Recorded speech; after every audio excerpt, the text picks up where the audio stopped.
Hey everyone, let's talk about the Lombards. These weren't your typical barbarians. They were skilled warriors, talented artists, and tough survivors.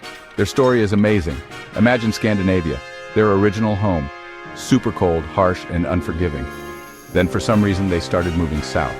Picture them traveling across Europe, fighting other tribes, and going through some really hard times. Through Germania, over the Danube River, they had their sights set on a prize, Italy. A land of sunny vineyards, beautiful hills, and the remnants of the once great Roman Empire. This wasn't just about conquering, this was about survival, about making a new life for themselves. Italy, weakened by internal strife and constant fighting within, was easy to attack and conquer. Leading the Lombards was a legendary and formidable King Alboin.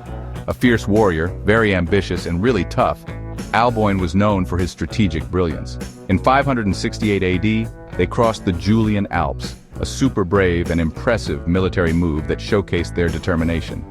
Northern Italy felt the full force of their relentless attack. Cities were captured and Roman defenses crumbled under the pressure of the Lombard onslaught. The Lombards weren't just conquerors who destroyed everything in their path.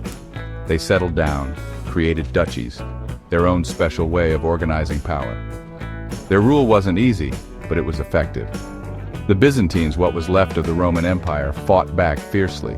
But the Lombards had a secret weapon, the Iron Crown, a symbol of their divine right to rule.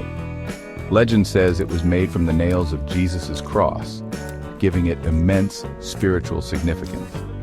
It was a symbol of God's approval and strengthened their power, making their rule seem destined and unassailable. Once you have power, you have to keep it. The Lombards, warriors at heart, now had to rule. They adapted surprisingly to the Roman way of life. Latin, the language of the people they conquered, became the language of government. Roman law, with its complex rules, started to influence their own laws.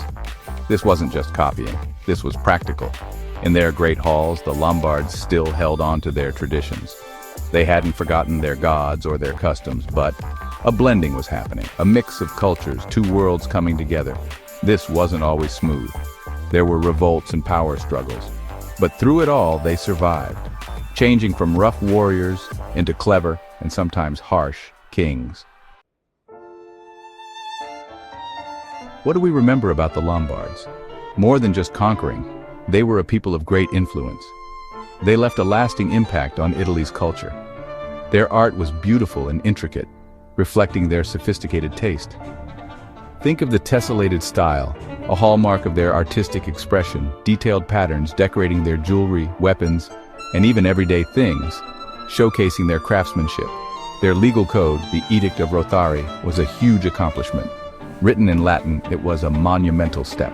It wrote down their laws, preserving their legal traditions for future generations, showing us their values, family, honor, and a strong sense of justice. Look around Italy today. You can still see their influence in the architecture. Their buildings stand as a testament to their legacy. Churches like Santa Maria in Pertica in Pavia, built in their unique style, a mix of Roman and Germanic designs, are still admired today. This blend of styles created something truly unique. The Lombards, despite their tough reputation, supported the arts and culture. They knew that to rule effectively, you had to do more than conquer. You had to create and inspire. The Lombards, in their early days, held on to their pagan beliefs, deeply rooted in their traditions and way of life. But a new force was spreading through Europe: Christianity. At first, they resisted, clinging to their ancient gods and rituals. The old ways were hard to let go. The rituals, the ceremonies, they were all part of their identity. But rulers like Queen Theodelinda, a strong Christian, supported the new faith. She saw it as a way to unify her people. Churches were built, and monasteries were started. Converting wasn't always peaceful. There were conflicts and resistance. It was sometimes a way to gain political power, not just about true belief. Alliances were formed and power dynamics shifted. Still, Christianity offered something more: unity. It provided a common ground for the people and their rulers. It brought the Lombards together, rulers and the people under one shared faith. This unity was crucial for their society. But their rule wouldn't last forever. The tides of history were changing. In 774 AD, Charlemagne, the Frankish king, invaded Italy. His armies were powerful and relentless.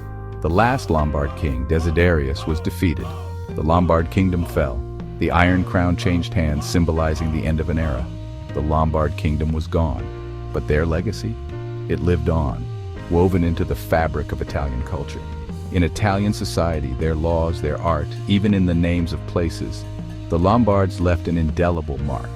The Lombards may have disappeared from history books, but their influence continued long after their kingdom ended, shaping the Italy we know today. Like and subscribe, Emgotvmedia.